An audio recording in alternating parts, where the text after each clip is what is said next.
pa na sa'yo ay naghihintay. Huwag kang susuko, hindi kaya'y malulumbay sa pagtakbo ng buhay. Pilitin mo na sumabay, may pag-asa pa habang tayo nabubuhay. May pag-asa pa na sa'yo ay naghihintay. Huwag kang susuko, hindi kaya'y malulumbay sa pagtakbo ng buhay. Pilitin mo na sumabay, may pag-asa pa habang tayo'y nabubuhay. Maraming pagsubok ang sumasalanta sa ating buhay. Sadyang ganyan ang buhay, di ka dapat na malumpay. Ika'y maging matibay sa mga takot ng buhay. Lagi mong tatandaan na may bukas pang naghihintay.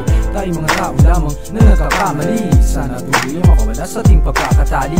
Mapapakasakali na tuloy ang matamasa. Na sana mapasa kamay na natin ang pag-asa. Hindi na importante ang ating pinanggalingan. Ang mas mahalaga ay yung ating patutunguhan. Bawat pagsubok na ngayon ating nararanasan. Maraming bagay araw tayo na matututunan. Iyong matatagpuan, sagot sa mga tanong. Manalig lang sa kanya, hinahingay ibulong.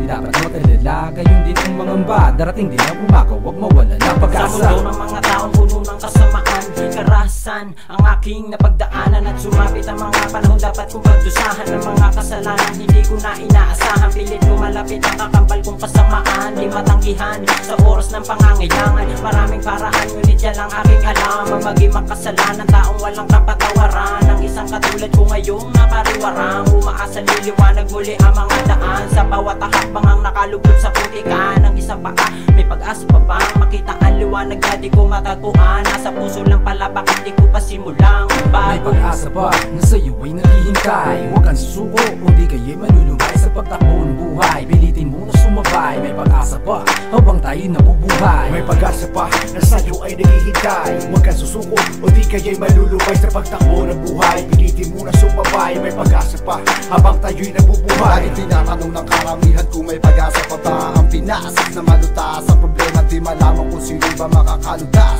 Dahil butas na ang bulsa na marami sa ating hirap sa buhay. Kailan pa kaya ihiwalay ang bigas sa palay? Dahil mamaya na mismo ang magpapatunay na kailangan natin magtulungan para sa ating bansa makamta na ang kalayaan. At mababasa mo isang araw sa pahayagan na lahat ng Pilipino ay kaya na lampasan. Ang mga unos na nagdaan ay sasabayan, di nabibitiw sa lubid na hinahawakan. Ang ataking pataas, bandila sinasaluduhan ng mga sundalong patuloy na nakikipaglaban. Di uuwing luhaan kahit lahat ay masugatan. At handang magbuhis ng buhay sa isang kaguluhan na dapat natin tigilan, kundi dapat magmahalan ng bawat isa. Dahil malaki pa ang kumpiyansa, pag-asa na tayo rin ay tuluyang maging malaya, payapa. Bumuno ng ilang taon sa pagkabilanggo, bumilang ng araw dinadinalaw ng mahal ko. Tiniis ang hirap sa pagiging preso, sa kulungan turing sa aming mga aso. Sunod-sunuran na akala mo kung sino, taka lang mapapala pag di mo nasunod ang gusto. Sa hirap na nararanasan ng isang katulad ko, sa pag-agos ng mga luwas sa mga mata ko. Alam kong magbabago ang hatol sa buhay ko, sana na sa aking kinalalagyan. Patuloy pa rin ang panalangin sa may kapal, na muli kong makakamtan ng pag-asa, na balang araw makasama ko aking pamilya.